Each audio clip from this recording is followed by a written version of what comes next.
फलटण उपजिल्हा रुग्णालयात सेवा देत असताना महिला डॉक्टरने आत्महत्या केल्याच्या प्रकरणात गेवराई तालुक्यातील आंदोलकांनी न्यायालयीन चौकशीची जोरदार मागणी केली आहे।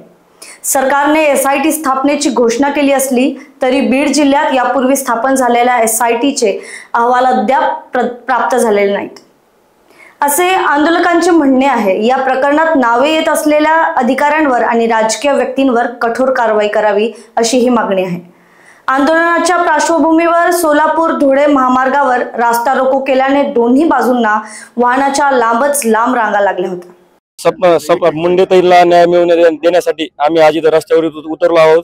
आमची पहिली मागणी एसआयटी होती, ती एसआयटी स्थापना झालेली आहे। त्याच्यानंतर आमची दुसरी मागणी ही आहे की चाकणकरचा राजीनामा झाला पाहिजे, कारण की चाकणकरने जे वक्तव्य केलेलं आहे ते अतिशय चुकीचं केलेलं आहे। कारण की त्यांनी त्यांचा न्याय देणं हे त्यांची भूमिका पाहिजे, पण त्यांनी ना संपादकाच्या घरी येऊन न काही बोलता ना काही करता डायरेक्ट पत्रकार परिषद घेतली आणि त्यांच्या पाठीमागे जे लोक होते ते समजे निंबाळकरचे कार्यकर्ते होते।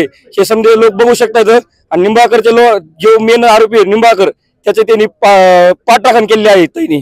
तर त्याचा जोपर्यंत राजीनामा होत नाही तोपर्यंत आम्ही आंदोलन करणार। आम्ही परवा दिवशी टावरवरती बसून आंदोलन केलं, आज रस्ता रोको करतो आहोत। जोपर्यंत चाकणकर त्याचा राजीनामा होत नाही तोपर्यंत आम्ही असेच आंदोलन करणार आणि करत राहणार।